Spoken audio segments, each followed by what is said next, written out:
Jæja, Bjarni, hvernig ertu? Ég er bara ágætur þakkaði fyrir. Ekki, það er búin að vera góður? Já, hann bara hefur lagst vel í mig. Ég byrjaði snemma í þjóðhagsráði og hef verið að sinna bara svona nokkrum skemmtilegum verkefnum. Byrjaði reynda daginn í gróðurhúsinu í morgun, kíkja á plönturnar svona bara á náttslofnum. Já, þú ert í plöntum. Já, ég er svona þess að fikta í þessu ganni mínu. Ég er með bara lítið svona 10 fermetra gróðurhús í garðinum og þetta er skemmtilegu tími. Vorið er skemmtilegu tími. Maður setur einhver fræ í mold og svo byrjar þetta alltaf að gerast. Hvernig dastu í það? Byrja að rækta? Veistu að ég veit það ekki alveg. Ég er nú með svolítið stóran garð og maður er alltaf að hugsa meira og meira það hvernig maður getur gert sér þetta auðveldara og svo svona kviknar hjá manni áhuginn þegar maður sér árangur af einhverju vinnu sem maður setur í þetta. Foreldrar mínir hafa lengi verið með svona lítið gróðurhús og það vakti svona forvitni hjá mér. En ég hafði bara pláss í garðinum fyrir svona lítið hús og svo sá ég einhverju auglýsingu og ég fór bara að gæla við þetta og ákvað bara að láta slag standa á. Þetta er nú bara annað árið mitt svona sem að ég er að sá fræjum og byrja að umpotta og sjá eitthvað koma. Horfur svona stjórnmál? Horfur það á að, ertu með svona langtíma markmið? Ertu til að sá fræjum til þess að sjá til svona lengri tíma í staðið fyrir einhverju svona skyndilausnir? Það er alveg hægt að gera margar samlíkingar við það sem gerist í gróðurhúsinu og í trjárækt og margt þess áttar. Það þarf að vanda sig alveg frá fyrstu skrefum og það þarf að hlúa hlutunum til þess að þeir nái að blómstra. En það er hins vegar kannski bara tilbreytingin sem að felst í því að fara aðeins út í gróðurhús. Ég fer stundu eins og til dæmis í morgun, ég fer bara að gera með kaffi og fer út og tekka svona aðeins á stöðunni og ég er núna þessa dagan er ég að fylgjast með því hvort ég lendi aftur í blaðlúsinni sem ég lendi í fyrra sko. Það er að passa upp á það því að það verða tómvandræði og svo er maður að prófa nokkra nýja tegundir og svona, þannig að þetta er svona hugarró og bara veljiðan að því að vera að stúsast aðeins í þessu. Akkurat. Hérna, fyrsta spurning. Það kemur 10 ára strákur upp að þér og segir við þig: Bjarni, þú ert bara hetja mín, ég vil verða eins og þú. Hvaða ráð myndirðu gefa honum út í lífið til þess að hann geti orðið eins og þú? Ég myndi segja það sama við hann og ég segi við börnin mín og alla, sko. Menn ég bara reyna að gera það vel sem þeir eru að fást við hverju sinna skólanum ef maður er 10 ára og leggja sér fram að skila góðu dagsverki í öllu sem maður er að gera og þá munu góðir hlutir smám saman koma til manns. Það er alveg sama hvar maður er staddur á lífsleiðinni eða í hvaða hlutverki maður er, í fjölskyldu eða í vinnu eða hvar maður er.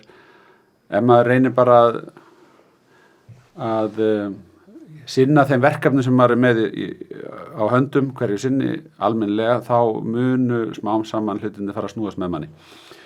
Og þegar maður er 10 ára þá þarf maður ekkert að vera að taka ákvörðun að verða stjórnmálamaður eða hvað það kann að vera, heldur meira bara njóta lífsins. Ég myndi nú segja það almennt við ungt fólk að kunna að njóta þess að vera til en sinna líka sínu.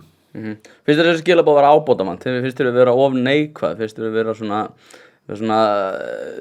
orkan í samfélaginu? Finnst þér að vera svona of lítið af þessum skilaboðum og meira umtala hvað er allt sé ómögulegt?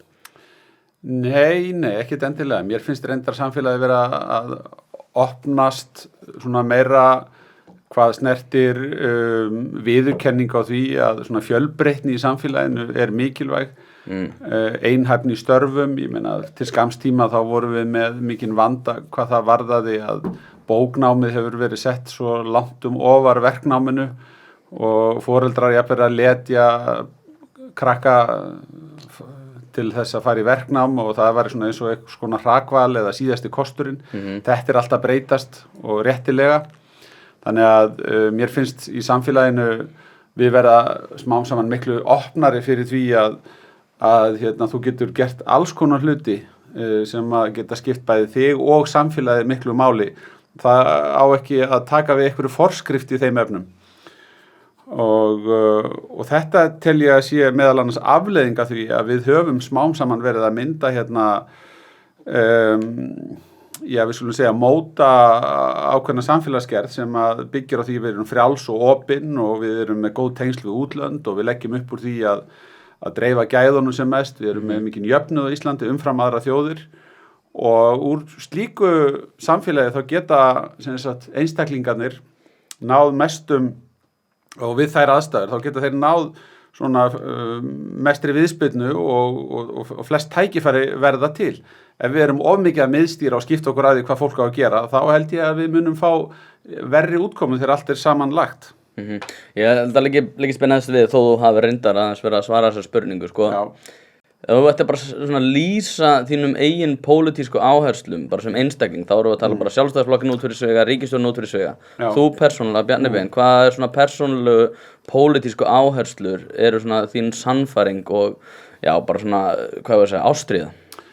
Já, ég brenn fyrir það að allir fái tækifæri til að njóta sín og það er grundvallar atriði í því samhengi að við höfum frelsi, séum ekki að skipta okkur of, við séum ekki að miðstýra samfélaginu of og það eru jöfn tækifæri sem að skipta grundvallar máli, við erum til dæmis að reka skólakerfið þannig að við tökum sameiginlega þátt í því að kosta skólakerfið þannig að allir krakkar, öll börn fái jafnt aðgengi að jafngóðri menntun og þar með byggjum við svona ákveðin grunn sem smám saman fleytir þeim inn á fullorðins árin þar sem að þau verða þá sjálfa að taka við og nýta sér þann stuðning sem að við sameiginlega ætlum að standa bakvið til þess að spreyta sig í lífinu og þetta helst í hendur við marga aðra hluti sem skipta mig máli. Mér finnst skipta miklu máli að tala hlutina bara hreint út eins og þeir eru og það felur í sér minna lýðskrum og meira alvöru tal það hvernig hlutinni eru, bara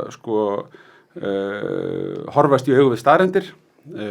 Þetta tengir aftur þá inn á það að við séum að reka sjálfbært samfélag í bæði efnahagslegum efnum og sömuleiðis hvað varðar umhverfismál.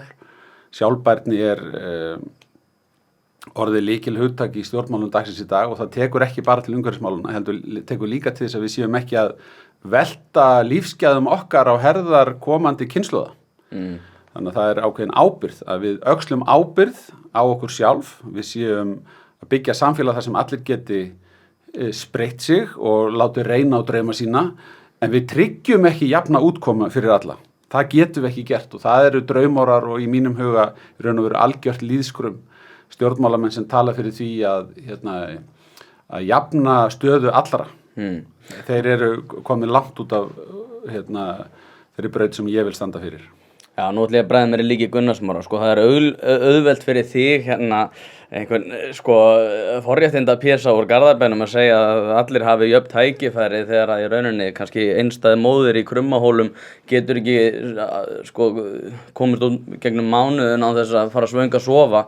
Hvernig myndirðu draga þessa línu út af því að það er alveg rétt hjá þér, við getum ekki náð þessari fullkomnu útkomu, það er að segja jafna útkomu eða jafn tækifæri. En hvernig getum við jafna tækifæri? Hvar myndirðu draga línuna í því hvar þurfum við að fleyta fólki áfram til þess að komast á þann stað að við séum með raunveruleg jafn tækifæri, ekki bara fyrir þá sem að hafa í sig og á? Einmitt. Það er algjört grundvallaratriði til þess að geta staðið með þeim sem eru tekjulágir og í félagslega í þörf fyrir aukinn stuðning, algjört grundvallaratriði að hérna verði til eitthvað verðmæti þannig að við getum raunverulega haft efni á því að standa með þessu fólki og þar hefur Sjálfstæðisflokkurinn ávallt lagt áherslu á að sköpun atvinnutækifæra og verðmætasköpun í atvinnulífinu er algjör grundvöllur og forsenda þess að við getum byggt upp svona þéttriðið velferðarnet. Ef við spyrjum okkur og ég hef beitt mér mjög fyrir því að við tökum opna umræðu nákvæmlega þetta sem þú ert að ræða. Og besta dæmið það er vefur sem ég beitti mér fyrir að yrði smíðaður og opnaður sem heitir tekjusagan.is. Tekjusagan.is sýnir rauntölur, skattframtölin, rauntölunar frá árinu 1991 og við getum brotið þetta niður á allar tekjutíundir, þar með talið einstæðu móðurina, við getum með þess að fletta upp hvernig stendur einstæð móðir sem með barn, 1 eða 2 börn, við getum séð það hvernig tekjur hennar þróast yfir tímabili frá 1991 inn á þessum vef og við getum sömuleiðis fletti upp eftir því sem lífslaupinu vindur fram hvernig félagslegi hreyfanleikin á Íslandi. Þessi kona sem þú ert að nefna, hún svona í almennri umræðu oft tekin sem dæmi þann sem að festist í einhverju stöð og getur aldrei brotist til betri efna. Fátækra gildran. Já, en þessi vefur okkar sem raungögn að sýna hins vegar talsvert aðra mynd. Hann að sýna að á Íslandi gríðalegu félagslegur hreyfanleiki. Ég ætla að halda því fram þar til að sýnt fram á annað að á Íslandi sé hvað mestur hreyfanleiki, félagslegur hreyfanleiki í heiminum. Þetta þýðir að fólk sem á neðri enda tekjustigans að koma inn á vinnumarkaðinn, það á meiri möguleika á því að færast ofar í tekjustigan heldur en gildir í öðrum samfélögum og sama gildir að margir þeir sem ofarlega í tekjustiganum, þeir geta líka verið á leiðinni niður þegar þannig árar í samfélaginu. Þetta sýna þessi raungögn. Þannig að þegar ég spurður á þessu þá segi ég bara ég hef farið í sama skóla og allir aðrir, við erum öll í sama heilbrigðiskerfinu, við þurfum öll að undirgangast sömu stúdentsprófin og svo framvegis og þetta held ég að sé langbesta leiðin til þess að skapa farsælt, opið samfélag þar sem að lífskjör sótt eftir því sem að aðstæður leyfa og hugvitið hjálpar til hérna. Það nú eitt, fyrst maður kemur inn á þær brautir að við höfum verið að umbylta svona samsetningu efnahagsmála á Íslandi með því að veðja miklu meira á fólk og hugvitið í landinu. Það að sýna sig í öllum efnahagstölum. Þannig að svarið mitt við þeim sem myndu segja, Bjarni, þú auðvelt fyrir að tala svona, bara einfallega þetta. Horfið bara á gögnin. Gögnin sýna okkur að við erum að standa með þessu fólki, við erum að gera það betur heldur en flestar aðra þjóðir vegna sem við sköpum mikil verðmæti. Og verðmætaaukningin í landinu, hún notuð til þess að fjármagna þéttriði velferðarnet. Þeir sem að fá stuðning á Íslandi að fá hann í þeim mæli sem að svona kannski hvað best gerist í norrænu samanburði og það jú einhver mestu velferðaríki á jörðinni. Ok, verðbólga aðgerðir. Þið eru núna að kynna aðgerðir sem á að hjálpa þessum lægri tekjuhópum, sem barnafólki og fleira fjölskyldum. Hvað telurðu að þurfi að gera meira núna næstu mánuðum ef að hagspár fara í rauninni á sama veg og við teljum að þau fara, að verðbólga verði hérna eitthvað kringum bara hátt í 10% kannski? Hvað heldur að þurfa að gera fleira annan en þannig 20 skall til barnafólks? Já, við erum semst að fara inn í þetta mál á 3 stöðum. Við erum með eingreiðslu, 20.000 króna eingreiðslu í barnabótum og við erum með aukinn húsnæðisstuðning og við erum sömuleiðis að hækka bætur almannatrygginga. Og þetta gerum við til þess að létta undir með þeim sem eru í viðkvæmri stöðu. Við vitum að það er fólki sem fyrst finnur fyrir verðbólgunni. Og þú spyr hvað ættum við að gera meira? Já, ég myndi kannski byrja á því að segja að við þurfum að horfast í augu við þá staðreynd að það er spenna í hagkerfinu. Það vantar fólk til starfa, atvinnuleysi hefur komið mjög hratt niður, það mikið af fólki sem flytja til landsins í störf sem laus og helmingur fyrirtæki í landinu myndi vilja ráða fleira fólk heldur en það bara fær til sín. Þannig að við þær aðstæður, það kann að hljóma einkennilega, en við þær aðstæður þá þarf ríkissjóður einmitt að passa sig að gera ekki of mikið, að valda ekki með ríkisfjármálunum auknu spennustígi, vegna þess að við þurfum að muna hvert verkefnið er. Verkefnið er að ná verðbólgunni niður.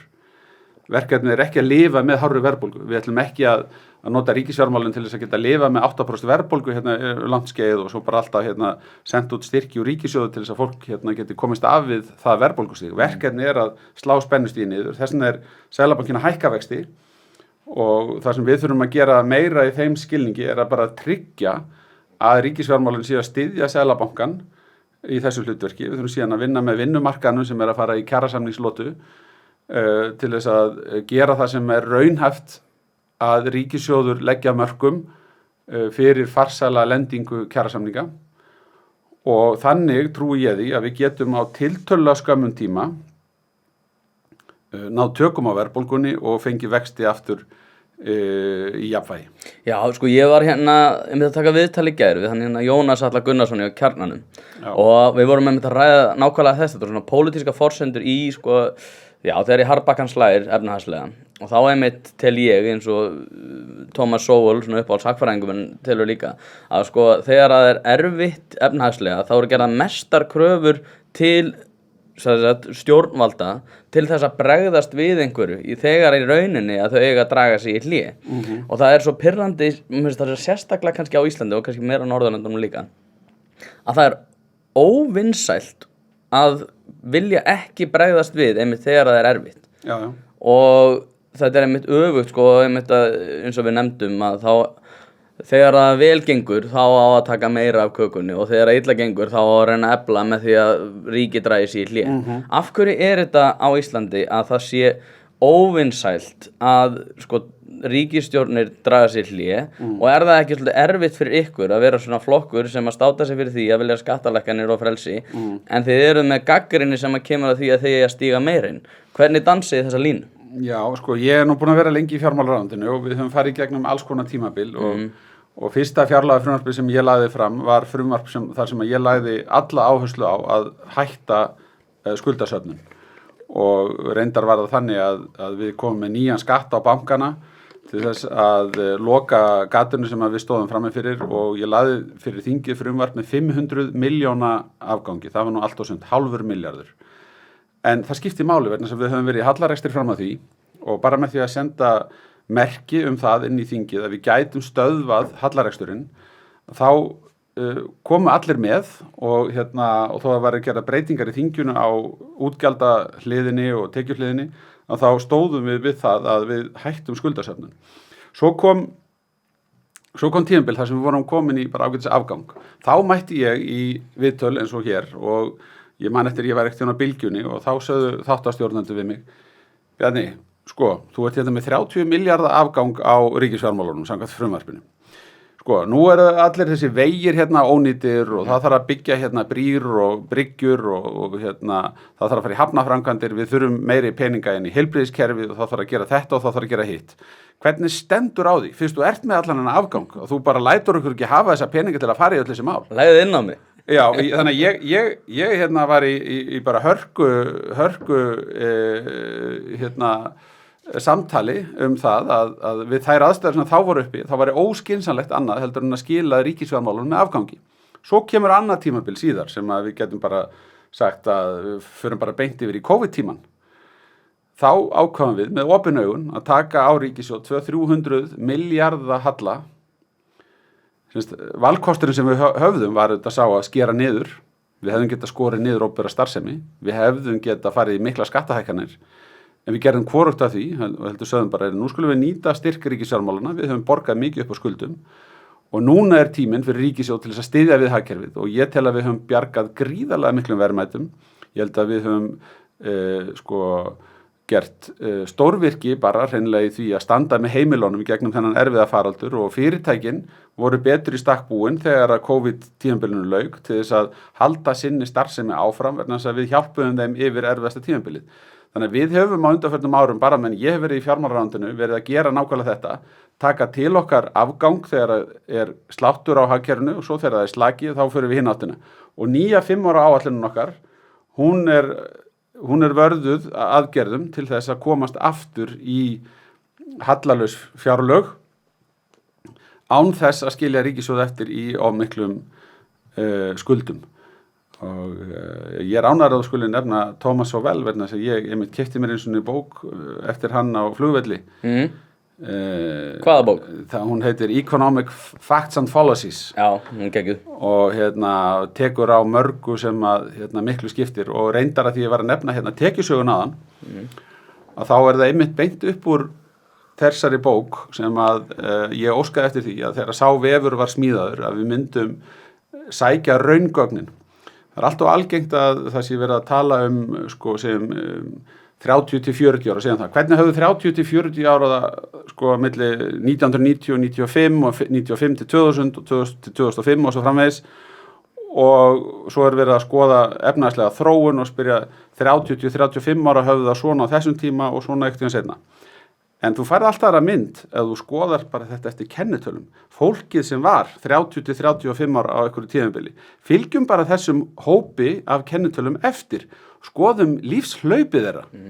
Þá færðu miklu raunsannari mynd af því hvernig að fara í gegnum aldurskeiðin, alveg börn, eignast hús, skiptum starf, fara í gegnum kjaralotur og svo framvegis. Hvernig að lifa lífslaupið á Íslandi?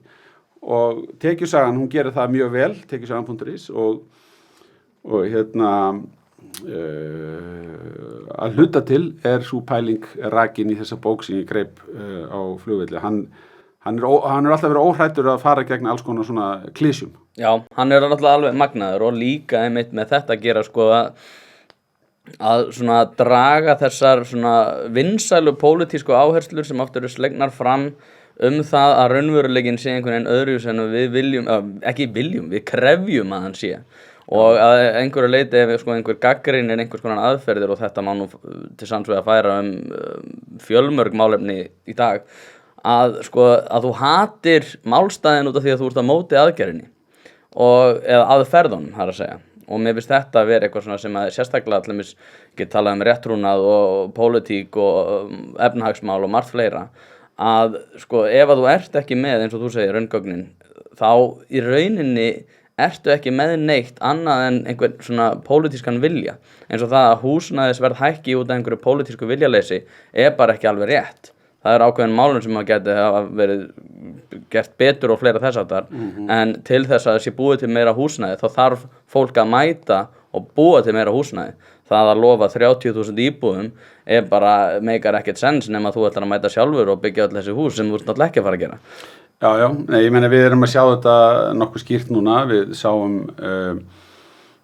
bara þessa dagana eignaverð að lækka, sérstaklega það augljóst á hlutabréfamörkuðum þar sem hafa verið mikla lækkanir og það að gerast í kjölfar þess að vextir hækka, ekki bara hér á landi heldur víða annars staðar og við sáum sem sagt hérna spegilmynd þess á sínum tíma þegar að vextir lækkuðu þá hækkuðu eignaverðin, bæði hlutabréf og fasteignir.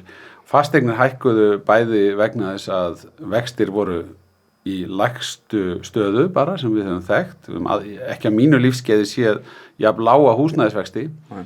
Laun voru á sama tíma að hækka þannig að kaupmátturinn var að rjúka upp, greiðslu geta heimilana, getan til þess að taka lán til þess að kaupa dýrara húsnæði var að vaxa mjög hratt og svo var að mínu áliti hluti vandans sá að það hafði safnast upp mikil þörf fyrir nýbyggingar. En það var nánast ekkert byggt hérna á hvað var kallað eftirhrunsárunum. Það fór alveg niður í klöpp, hvað var lítið byggt að nýju húsnæði. Þannig að menn verða að veita þessu athygli þegar þetta að gerast fyrir framan augun á þeim. Þessi umræði sem þú segir, hún á sér oft stað algjörlega án tillits þess sem að æpir á mann í raungögnunum. Og þetta nú það sem ég var að reyna að koma inn á þegar ég var að reyna að svara spurningunni þinni í upphafi fyrir hvers konar pólitík ég vil standa. Ég vil bara standa fyrir heiðarlegt samtal sem að byggir á einhverjum staðreyndum. Svo getum við verið ósammála nákvæmlega leiðina að markinu en við erum auðvitað öll sama hvar við stöndum í stjórnmálaflokki að leitast við að skapa samfélag þar sem allir hafa það gott. Veigrar þeir einhvern tíma við samtalið? Finnst þér einhvern tíma vera óviðræfu hæfur eða þú veist einhvern tíma sem þú segir bara nei, ég bara vil ekki fara í þetta. Finnst þér einhvern tíma óþægilegt að mæta einhver viðtöl? Þú veist eitthvað svona, gerist eitthvað skandalar eða eitthvað þess að það? Ertu þá bara eitthvað, fuck maður, ég ekki að fara að mæta inn viðtöl núna? Nei, ég get ekki sagt það. Ég held að ég hafi nú bara slípast þannig til að maður bæði safnar skráp fyrir bulli og það bara ekkert sem að keppir við staðreyndir á rök. Auðvitað getur verið þreytandi að hlusta á eitthvað lýðskrum sem að hljómar rosalega vel. En til lengri tíma ef þú hefur bara úthald og þolinmæði í að mæta í umræðina og benda á staðreyndir þá munu þær á endanum vera það eina sem að stendur upp úr. Og lýðskrumið hefur allt skólast frá. Nákvæmlega. Heyrðu, borgarstjórnarkosningar. Hvað kaustu? Ég kaus í Garðabæ og ég kaus sjálfstæðisflokkin í Garðabæ. Þó þó ekki væri nema að dóttir mín þar á lista og ég nú formaður flokksins. Já, það hefði verið fréttnæmt að þú eru sagt eitthvað annað en þetta. Hérna, hvernig leist þér á kosningarnar? Hvernig fannst þér þetta að fara heilt yfir? Jú, mér fannst aðdragandinn kannski mjög stuttur að þessum borgarstjórnarkosningum og sveitarstjórnarkosningum. Sko, þegar litið til þess að það var mikil hávæði í þinginu og hérna mikil læti út af bankasölunni og það augljóslega tók svigrúmið frá sveitarstjórnarfólkinu en samt sem áður, sko, kosningabarátta svona í þessum hraða sem samfélagið í dag, hún aldrei að fara að standa í einhverja mjög margar vikur. Mínu upplifun svo að hérna, svona hinn raunverulega barátta, bæði í alþingiskosningum og sveitarstjórnarstiginu 2 til 3 vikur. Það bara rýmið sem menn hafa. Já, ég gerði mistök, sko. Ég gerði svona borgarstjórn á þætti og ég hef verið mikið í Bandaríkjunum og ég fylgist aðalega með stjórnmálum í Bandaríkjunum og ég gerði þau mistök að ég birti þessa þætti, sko, þegar það var 1,5 mánuður eða 2 til kosninga. Já. Þetta myndi þá fara eitthvað stað, en það var algjör mistök. Mér finnst það samt flott hjá þér, mér finnst það mjög flott hjá þér. Ég held að við eigum auðvitað að vera sífellt í, sko, samfélagsumræðu. Pólitíkin gríðarlega mikilvæg, ekki bara dagana fyrir kosningar. Og þetta bara til þess fallið að hérna að virkja lýðræði. Já, auka upplýst samtal og byggja undir það. Ég held að það sé bara mjög til fyrirmyndar þó að sko í þessum rosalega hraða sem samfélagið í dag, þar sem að hérna fólk undir stöðugu áreiti af alls konar skilaboðum og les bara fyrirsagnir og að horfa á hérna, fjölmargar miðla. Hvað heldur maður að fara inn á marga miðla á einum degi? Þú veist, allt talið saman. Allt of mikið, sko. Það brjálæði. Já. Það svona svo gott að setja bara airplane mode og taka sér bók í hend. Já. Og svo fólk með svona úr eins og ég með núna á höndinni og hérna. Ég finnst þetta enda alveg galið að vera með eitthvað apparat sem fylgja. Mér finnst þetta svo mikið 1984. Það þarf ekki að láta hérna titra og segja hvernig komum skilaboð. En ég tek eftir því að það margir alltaf að hérna, líta úrið sitt og hérna, svo fara í símann og þetta akkur ég að nefna þetta, ég bara nefna þetta vegna þess að mér finnst samfélagi vera að breytast yfir í það að það óbóðslega svona stutt athyglisbann og stjórnmálaflokkar, allir þeir sem að vilja ná athygliðinni, þeir þurfa smám saman að aðlaga sig að þessum breytta veruleika. Og það þýðir og við finnum fyrir þessu svona langar greinar sem birtast í dagblöðunum ekki eins líklega til þess að fá lestur eins og áður var en stutt skilaboð sem kannski með einhverju myndskeið á bakvið þau hérna, ná miklu frekar í gegn. Það alveg rétt, sko. Ég líka út af því ég hlustaði á viðtöluðin, þú varst búin að fara í 2 podcast hjá Snorra og honum hérna Bergþór Ólafs og þar einmitt lætur þið svolítið lýðheilsuvarða með offitu og fleira og einmitt þetta og svona attention span eða það að segja athygli okkar. Mér finnst þetta að vera alvarlegt mál sem að mér finnst pólitíkin hafa ekki nógu mikið stigið inn í. Það bara verið eitthvað að, sko, hvað ég að segja, það bara búið, stjórnarandstaðan búin að veifa einhverjum ókeypis sálfræðitímum framan í okkur í staðan fyrir að raunverulega takast á við það sem að gerast og mér finnst þetta einmitt að vera eitthvað sem að við þurfum að athuga. Ég meina Kínverjar eru byrjaðir að sko stytta tímann sem geta verið fyrir framan skjána og fleira þess áttar og mér finnst miklu þetta eitthvað svona sem að við erum ekki að spyrja okkur af og eins og Tristan Harris segir sko eins og með svona þessa miðla sko ef þú ert ekki að borga fyrir það þá ert þú varan og það náttúrulega verið að safna upplýsingum okkur og nýta þær í algengs tilgangi. Hvað myndir þú svona, ef ég ætti að leggja svona fyrir þig að svara því, hvaða pólitísku stefnu telur að við þurfum að fara í þessum málum eins og með tökum bara þunglindi ungmenna? Já, sko, ég held að hérna, sko, þú nefnir þunglindi ungmenna, ég má aðeins byrja á svona breiðari grunni, sko, þá trúi ég því ekki að við leysum þetta með því að fjölga endalaust sálfræðingum og geðlæknum, þó að það sé ákveðin grunnþjónusta sem verði að vera til staðar fyrir snemmtæka íhlutun þegar það á við og geðheilbrigðis þjónusta getur sparað okkur óbóðslega fjárhæðir síðar í heilbrigðiskerfinu og skiptir máli fyrir vinnumarkað, virkni og alls konar þess áttar. Má ekki misskilja mig að ég skil ekki virði þessara hluta en ég vil auðvitað að stjórnvöld gerir miklu meira af því að stíga inn í sem sagt forvarnirnar og líta miklu meira á okkar hlutverk á þeim endanum heldur en sem sagt í lækningunum. Ég held við getum fengið gríðarlega fjármuni tilbaka í heilbrigðiskerfinu ef við myndum stíga fastar inn í lýðheilsufótinn og í grunninn þá ég þeirra skoðunar að við eigum að hvetja fólk til þess að bera ábyrgð á sjálfu sér. En það getur í nútíma samfélagi þýtt að við þurfum að halda á lofti bestu upplýsingum, ýta að fólki alls konar ráðum til þess að bæta heilsu sína. Þetta hefur með það að gera að við erum að þyngjast alveg svakalega hratt sem þjóð og það kom til dæmis fram bara í COVID-inu að við vorum að heyra sögur af því að hjúkrunarfræðingar þurftu ofta að vera 2 saman að snúa við fólki sem var rúmfast og fjölmörg önnur dæmi, augljósast bara sykursýkin, hvað hún að hækka hratt á Íslandi. Þetta allt saman lífstílstengdir sjúkdómar og við hljótum að þurfa að beina sjónum okkar að upphafinu, hvernig fólk ratar inn á þessa braut, af því að við viljum ekki eingöngu vera að fást við þetta á hinum endana þar sem að við erum komin í lyfjagjöfina og aðgerðir og svo framvegis. Og ég ekki að segja að ég hafi endalega svarið við þessu, en við erum með alls konar hluti sem geta hjálpað. Það eru verið að stofna fyrirtæki á Íslandi sem eru Sidekick Health til dæmis, sem að standa með heilbrigðiskerfunum og tryggingakerfunum í því að ná betri árangri, þar sem að hugbúnaður að fylgir raun og veru ráðleggingum læknis og lyfjagjöf, þannig að það verður til svona gagnvirkt samband á milli sjúklings og læknis og hugbúnaður hjálpar til við að koma viðkomandi rétt að braut og vísindin sína að þetta skila meiri árangri. Ég var að vísa til þess, ég með þetta úr á hendinni, bara hugbúnaðurinn sem okkur stendur til boða í dag, þetta getur sagt mér heilmikið bara það hvernig ég sef, hvernig ég að hreyfa mig, gefa mér áminningar hitt og þetta bara virkar. Og þannig að við höfum í sjálfu sér enga afsökun, við erum með upplýsingarnar, við erum með tækin og tólin, en við erum ennþá allt og mikið bara í viðbragðinu, en við erum ekki að sýna frumkvæði til þess að vinda ofan að þessu og breyta.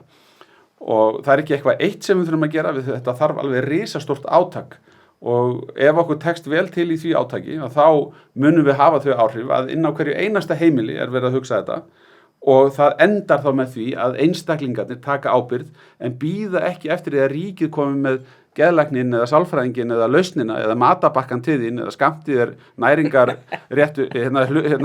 næringuna í réttum hlutföllum, heldur að við búum í upplýstu samfélagi þar sem við höfum notað gögn og vísindi til þess að styðja við í ákveða þróun. Og það þarf bara heilmikið að gerast. Víða mjög gott starf unnið, ég meina, til dæmis í íþróttahreyfingunni og sjálfboðaliða starfið allt allt land. Við höfum svo dæmis tekið, vakið heimsathygli fyrir að breyta áfengisneyslu unglinga á Íslandi. Okkur hefur tekist að seinka henni mjög verulega með aukinni virkni foreldra í æskulýðsstarfi og gegnum íþróttir og hreyfingu.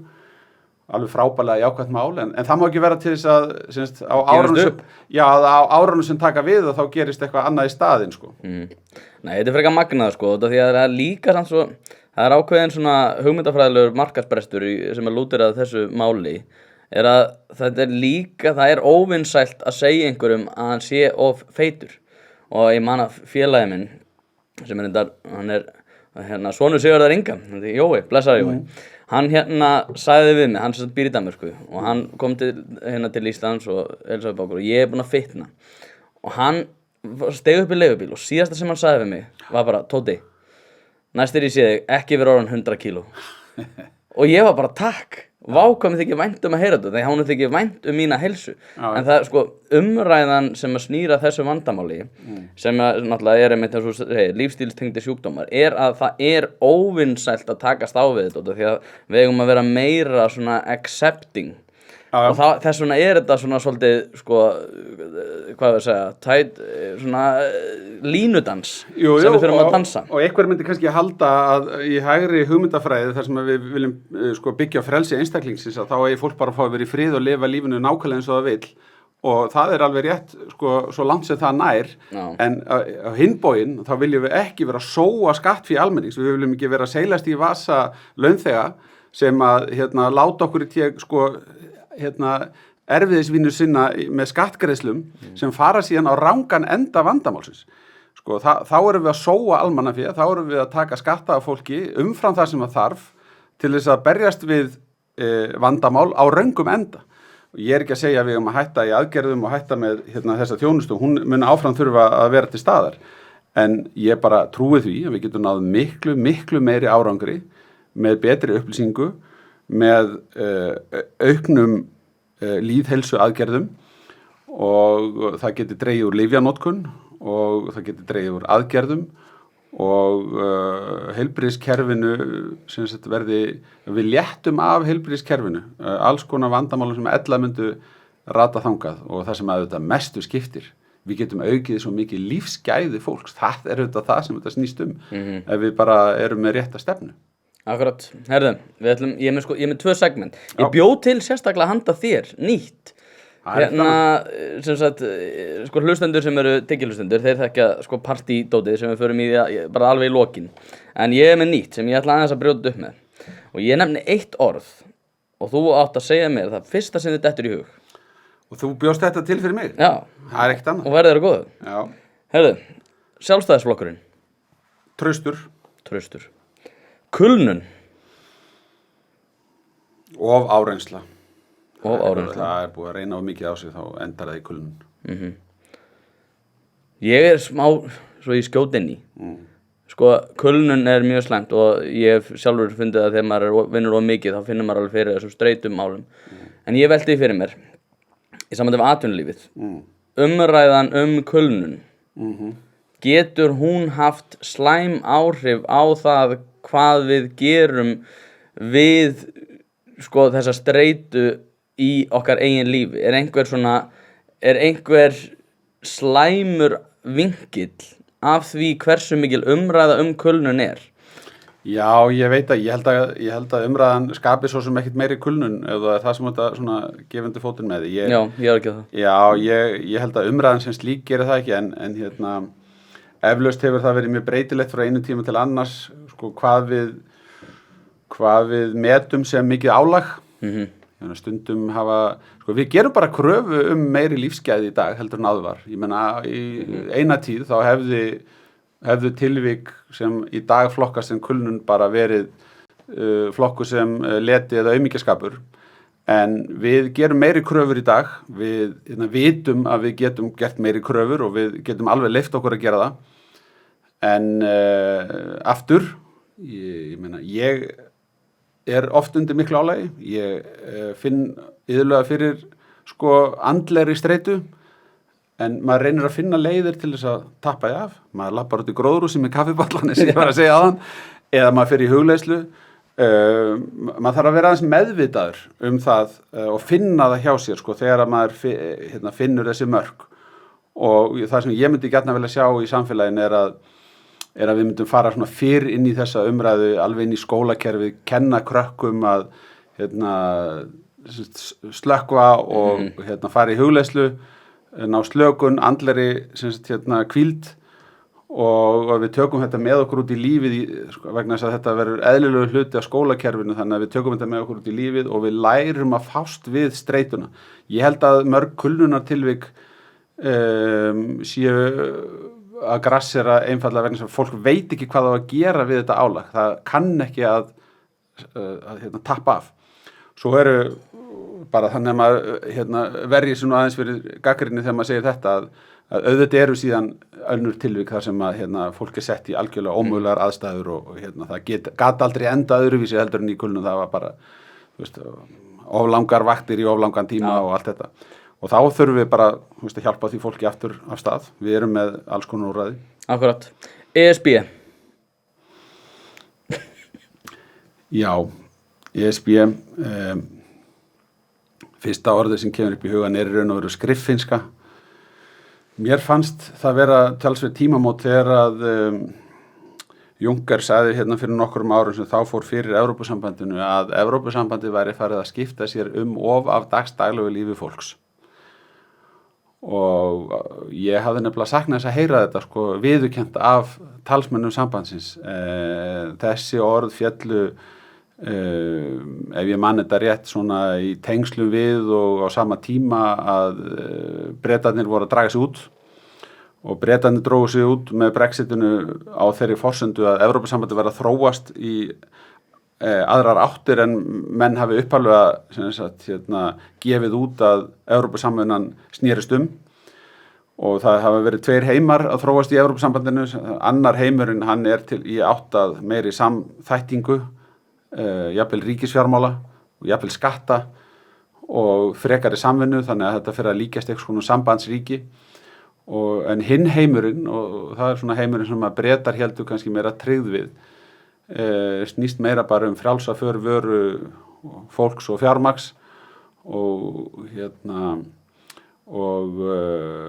þar svona verið að gjalda varhug við því að búa til nýtt sambandsríki, heldur byggja á því að þetta séu sterk þjóðríki sem eigi mjög náinni samvinnu. Og þegar maður fara út á brautinni, þá finnst mér skriffinskan taka yfir. Og ég held að séu fá ráðuneyti sem eru meira í því en mitt ráðuneyti undanfarin ára að fleita áfram Evrópulöggjöfin í þingi, þannig ég sé þetta mjög greinilega hjá mér. Ég ekki að segja að öll þau mál séu eintóm skriffinska, mörg þeirra eru gríðarlega mikilvæg til dæmis fyrir fjármálamarkaðina. En hefur verið gengið gríðarlega langt í því að hafa afskipti fyrir allt evrópska efnahagssvæðið af ótrúlegustu hlutum. Akkurat. Me Too.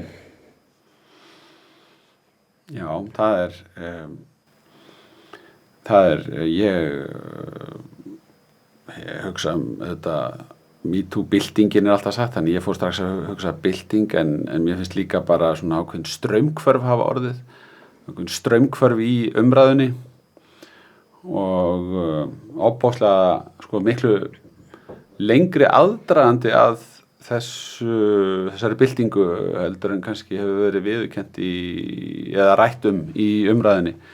Það á sér mjög langan aðdraganda, það safnast upp í, þetta svona já, kannski í einhvern skilningi svona tómatsósu effekt, það gerist lítið og svo allt í einu bara hrúast út úr tómatsósu flöskunni. Já, það verið að reyna að hrista úr flöskunni og svo bara allt í einu komið allt í einu.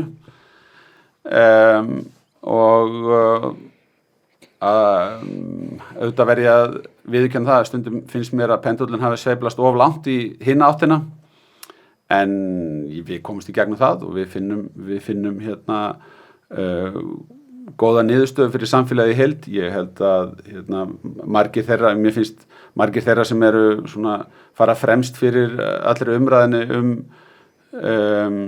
kynferðisofbeldismálin og jafnréttismálin í svona víðari skilningi, ójafnri stöðu kynjanna, framkomu við konur á vinnustöðum eða annars þar í samfélaginu, ólíkri stöðu karla og kvenna almennt, að þeir hafa látið í það skína að pendullin hafi verið svo langt í hina áttina svo lengi að það skipti ekki máli þó að hann fara aðeins svo langt í þessa áttina hríð. Kannski eitthvað til í því, en ég held að svona jafnvægi í þessar umræðu sé alltaf best. Það verður erfitt að byggja upp samfélagssátt til lengri tíma sem að snýst eitthvað annað en að lög og regla gildi, en ekki bara dómstól götunar endalaust. Að öfgar eru ekki líklegar til árangurs? Ég meina, við erum með öll þessi dæmi fyrir framan okkur, þar sem að við erum með eitthvað kerfi, þar sem að eru ásakanir uppi og það er einhver sem vil taka til varna. Og í kynferðisbrotamálunum þá höfum við verið að gera mjög miklar breytingar. Lögreglan hefur verið að breyta verklagi, dómstólarnir hafa verið að taka til sín þar sem að þeim snýr, ákæruvaldið hefur verið að horfa á þessu mál í nýju ljósi og við höfum verið að byggja upp neyðarþjónustu, bráða þjónustu fyrir þá sem að tilkynna kynferðisbrot, þannig að það betur haldið til haga gögnum, áverkavottorðum, öllu því sem máli skiptir. Þannig að við höfum verið að gera gríðarlega margt, en þegar allt kemur til alls, þá verðum við að hafa eitthvað kerfi sem að leiði til niðurstöðu, þar sem að við fáum niðurstöðu í slík mál fyrir þá sem eiga í hlut. Og ég er ekki bara lögfræðingur heldur hef ég líka trú á því að sko það samfélagssáttmálinn gangi ekki upp nema við komum okkur upp einhverju slíku kerfi. Við getum ekki verið að byggja samfélagssáttina til lengri tíma á hvað var að segja, dómstóli götunar eða samfélagsmiðla umræðu, þá stöndum við eins og biskupinn sagði einu sinni í örfoka auðn. Nákvæmlega. Vinstri græn? Já, vinstri og græn, það er það sem að ég hugsa, já, þau eru vinstri og þau eru græn. Og já, næst hugsa ég bara heiðaleg. Ég kann að meta það við vinstri græn að maður getur átt heiðalegt samtal og verið ósámála og það er gríðarlega mikilvægt. Það er andstæðan við lýðskrum. Við erum með ólíka hugmyndafræði en til þess að geta unnið saman þá þurfum við svona af einhverjum við þurfum að geta átt heiðalegt samtal ágreiningin og leita lausna og við erum ekki að þykjast vera neitt annað heldur en við erum. Þannig að mér finnst þau vera vinstri, þau eru græn, þau eru traust og heiðaleg. Ég er ekki sammálaðið með alla hluti en við finnum leiðir til þess að vinna gagn í þágu þjóðarinnar og við þurfum að gera það. Sósíalistar? Já, ég hugsa bara 1950 var að hringja sko. Og segja hvað? Já, bara að við skulum bara láta ríkið sjá þetta. Já, miðstýring? Já,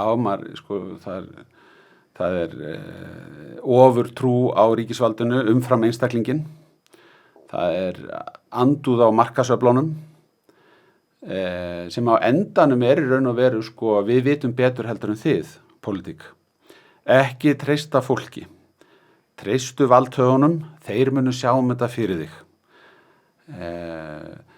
Peningaöflin eru sko rót alls íls og menn vilja ekkert gott fyrir samfélagið með fjárfestingum. Með þetta er bara svo rosa, sko ég held að þessi kafli væri búinn. Ég hefði bara ekki trúað því að það væri hægt að stofna að nýju sósíalistaflokk og menn bara gengust við því að vera sósíalistar. Þetta er hugmyndafræði sem galt afhróð, hún var gjaldþrota. Og það er hvergi í vestrænum heimi verið að reka samfélög á sósíalískum grunni. Það er bara hvergi. Farðu bara í ferðalagum heiminn og fyndu ríki þar sem sósíalismin ræður för. Þú munt sjá örbirgð. Viðreisn? Já, þú segir nokkuð. Viðreisn er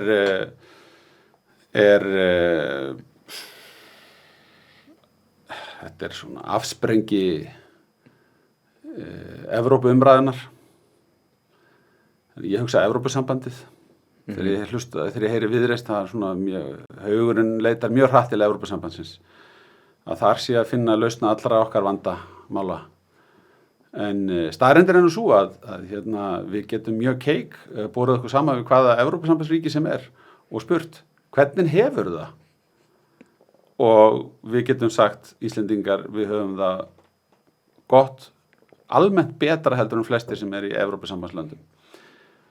Það er engin ástæða fyrir okkur að undirgangast frekara alþjóðlegt vald til þess að ná enn meiri árangri. En Evrópusambandið er líka ágætis og mjög mikilvægur, öflugur samstarfsaðili. Við höfum þennan EES-samning sem er gríðarlega mikilvægur fyrir okkur, fyrir útflutningshagsmuni okkar og líka bara almennt fyrir lífskjör í landinu. Og Viðreisn finnst mér hafa bara, þetta er svona, já, þetta er fólk sem að veðjaðu á Evrópuvagnin, mér finnst það ekki eldast mjög vel. Það, kannski hefði einhver geta haldið fram þegar þau stofnuðu Viðreisn á sín tíma að tíminn myndi leiði ljós að þau hafi haft rétt fyrir sér. Ég var ósammála og ég vil meina að tíminn hafi leitt í ljós að við vorum að veðja á réttan hest. Við vorum að veðja á frumkraftin í íslensku samfélagi. Við þyrftum ekki að framselja frekara vald til alþjóðlegra stofnana. Við gætum gert þetta á eigin ábyrgð, af eigin ramleik, á grundvelli íslensku krónunar.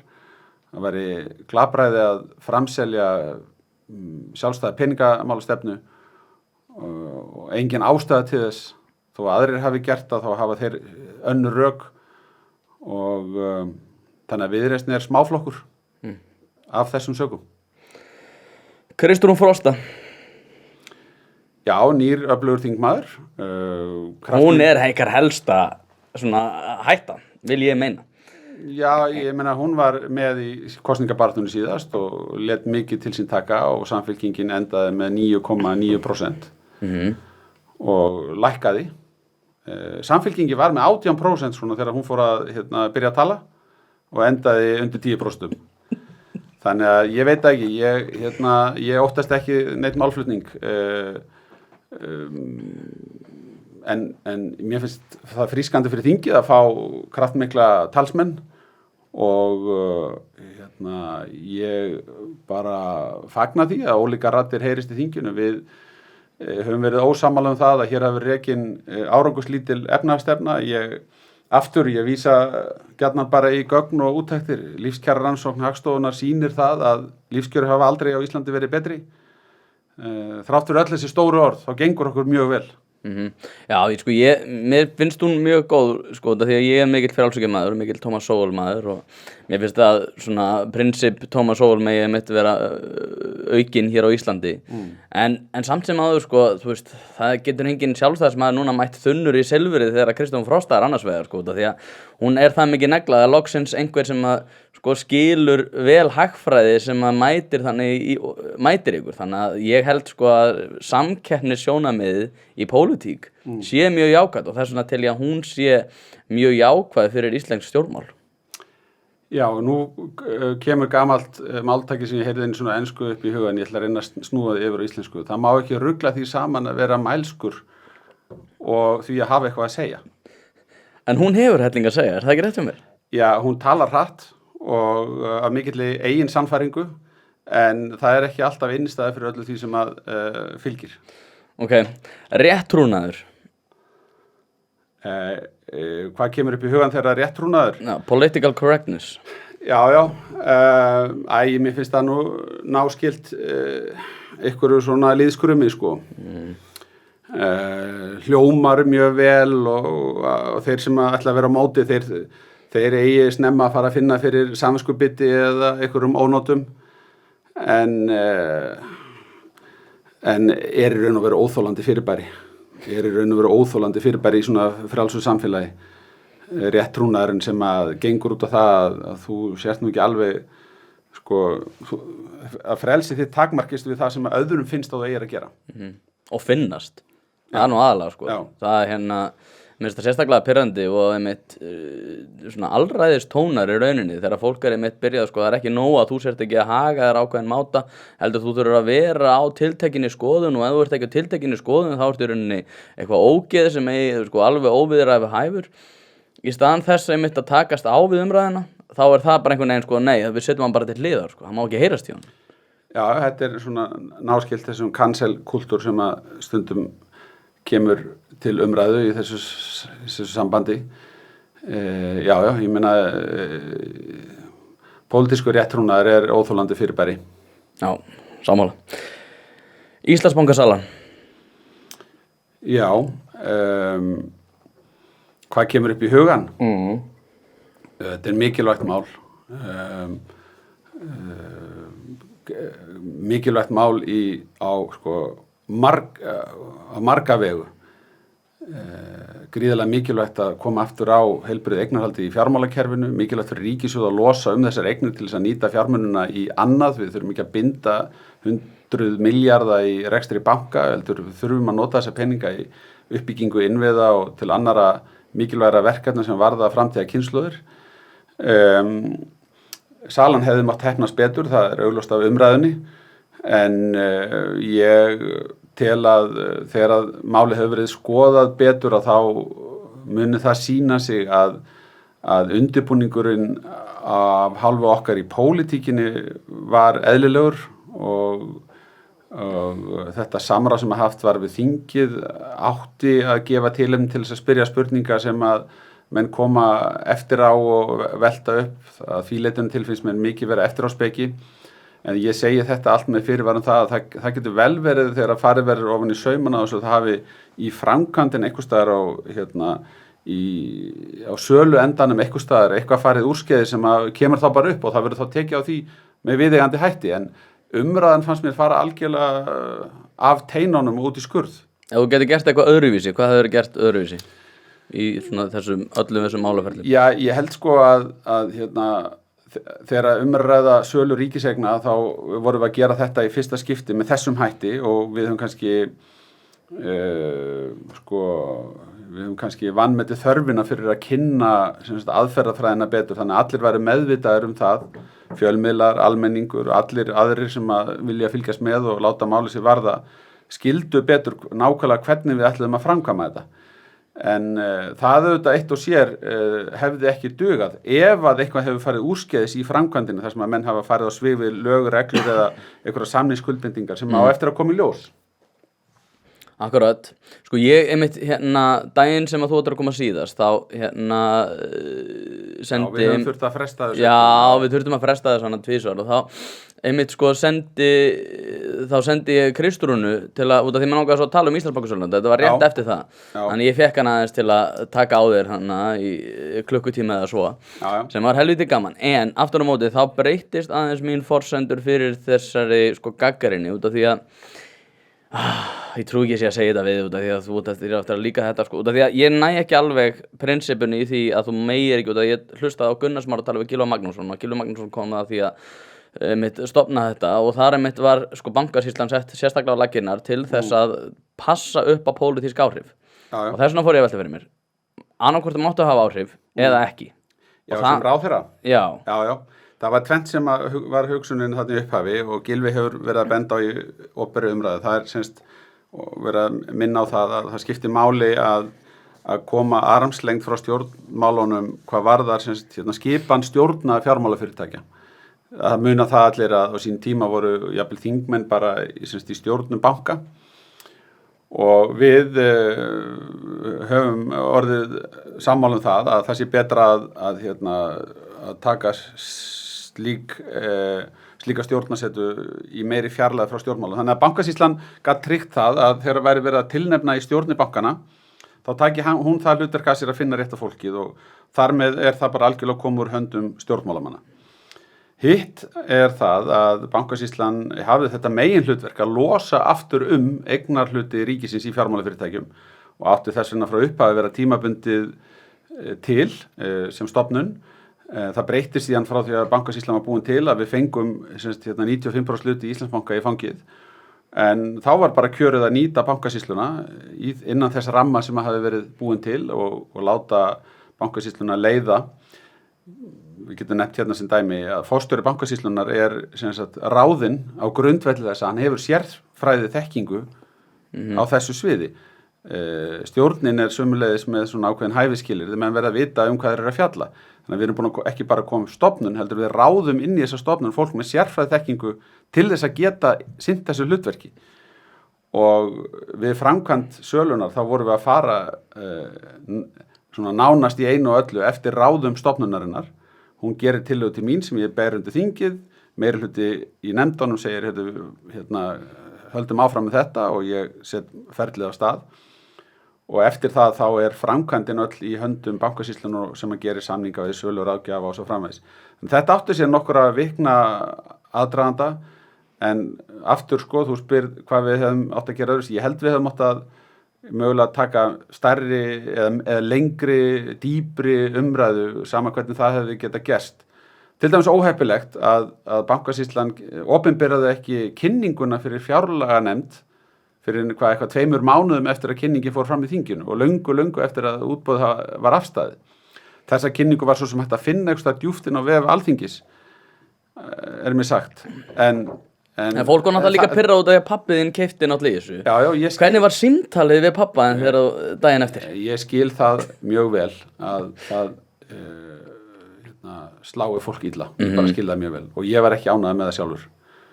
Það var fyrst og fremst vont fyrir mig og þvælist fyrir mér í umræðum þetta mál.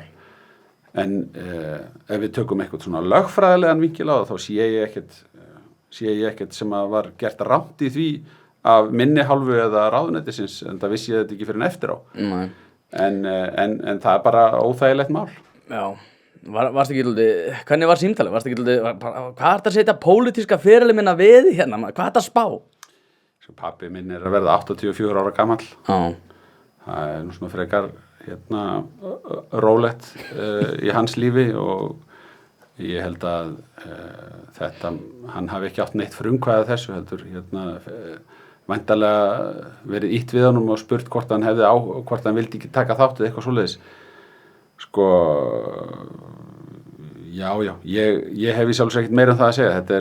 Þetta er mjög óheppilegt, ég skil að fólki finnst þetta tortryggilegt og allt það, en ég bið menn bara að skoða hvernig ákvarðanir voru teknar og þá ætti það að vera ljóst að ég var ekki að taka ákvarðanir eitthvað sem að hefði átt að fela einhverjum öðrum til dæmis.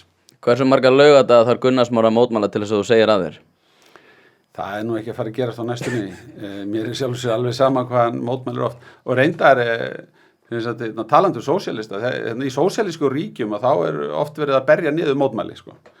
En ég nú meira fyrir frelsið og málfrelsið og frelsið til að mótmæla og fyrir opna umræðu og það bara hluti af því að framkvæma lýðræði, að leyfa fólki að blása ef það hefur þörf fyrir það. En mér finnst bara ekki vera neitt efnislegt innihald til þess að láta pirra sig í þessum mótmælum. En maður tekur eftir því að þeir sem að boða til mótmælana, þeir smíða mótmælaspjöldin fyrir þá sem að mæta til þess að hlusta á góða tónlist og biðja þá gjarnan að lyfta spjöldunum sem að voru smíðuð fyrir þá sem mæta til þess að sjáast í fjölmiðlum eins og ég heyrði var sagt á sviðinu daginn. Við verðum að nota þessi spjöld til þess að fjölmiðlar taka eftir. Þetta óttalega umkunnavert á margan hátt. Akkurat, heyrðu, pólitík og stjórnarandstaðan. Ef þú ættir að ráðleggja stjórnarandstöðunni eða gefa þeim ráð, hver væri þau ráð? Já, ég held að svona pólitísku forsendin til að þeim til framdráttar. Já, það er kannski ég hef nú ekkert mikið verið að hugsa fyrir stjórnarandstöðuna en það eru sumir hlutir samt sem að mér finnst skipta máli umfram annað. Í samskiptum ríkisstjórnar og stjórnarandstöðu, stjórnarmeirihlutans og stjórnarandstöðu, þá finnst mér sumir hlutir vera dálítið heilagir eins og til dæmis Alþingi verður að virka eins og það er sett saman í þágu þjóðarinnar. Og það eru mörk fyrir því hversu langt hægt að ganga í því að stöðva eðlilega framgöngu mála á þinginu og hindra að meirihlutaviljinn nái fram að ganga. Mér finnst menn oft á tíðum fara að höggva mjög nærri því að setja þetta allt saman í uppnám. Mér hefur þótt til dæmis þingið á þessum þingvetri núna eftir áramótin nánast hafa verið bara sett í fullkomið uppnám og það er mjög vont ástand á Alþingi. Það er vegna þess að það er lagt í málþóf í hverju máluna á eftir öðru að tilefnislausu, fluttar ræður fundastjórn forseta endalaust. Ég hef nú ekki nefnt að taka það saman en það kemur óvart ef menn verður ekki að nálgast eitthvað met í því. Þannig að skilaboðin eru raun og veru þau. Við getum verið ósammála margt og það er ekkert að því að menn beiti pólitísku valdi til þess að tempra vald meirihlutans og svona. En það eru ákveðin prinsipum til dæmis það að Alþingi verður að virka í þágu þjóðarinnar eftir kosningar, eftir að lýðræðislegu valdi hefur verið úthlutað til þeirra sem að fá stuðning frá fólkinu, þá þarf það fólk að fá að stjórna. Eftir einhverjum eðlilegum leikreglum. Er ráðherra ræða á Íslandi? Nei, ég held að sé nú allt of mikið úr því gert sko. Allt of mikið úr því gert en bæði kemur það til að því að jafnvel þótt að ráðherrar væru mjög sterkir í sínu þingflokkum að þá erum við til dæmis núna með 3 flokka stjórn. Þannig að einn sterkur ráðherra í einum þingflokki, hann ræður ekki yfir báðum hinum þingflokkunum í leiðinni sko. En ráðherrar eru valdamiklir og þeir eiga að hafa mikil völd og þeim völdum á að fylgja ábyrgð. En ég fellst ekki á að sé ráðherraræði en framkvæmdavaldi er talsvert sterkt gagnvart þinginu og þar í því samhengi þá hef ég stutt allar tillögur að byggja þingið upp. Ég var nú ekki búin að vera lengi þingmaður þegar ég fór að tala það og skrifa greinar það að þingið ætti síðasta orðið og við þurftum að efla þingið. Til skamstíma var það þannig að þingið hafði ekki svona peninga fyrir nefndasviði til þess að kaupa sér ráðgjöf eða þess þurfti, eða við slumum kannski segja að þeir peninga voru mjög skornum skamti. En á síðust 20 árum þá höfum við stór elt hlutverk þingsins og við höfum fjölgað starfsmönnum þingflokkana, við höfum fjölgað starfsmönnum á nefndasviðinu og við höfum elt þingið í einu og öllu, eru núna að reisa nýja skrifstofur fyrir þingið. Þannig að það allt til þess að tryggja betur þetta jafnvægi milli ráðherranna og þingmannana. Svona, hvaða skilaboð myndirðu senda þeim sem að kalla þig spilltan stjórnmálamann sem hyklar auðvaldinu á kostnað þeirra sem að lepja dauðan úr skel? Já, þú varst að spyrja mig áðan hvort að það kæmi stundum upp tilvik þar sem að maður hugsaði bara með sér, þjónar einhverjum tilgangi að reyna að eiga málefnilegt samtal hér.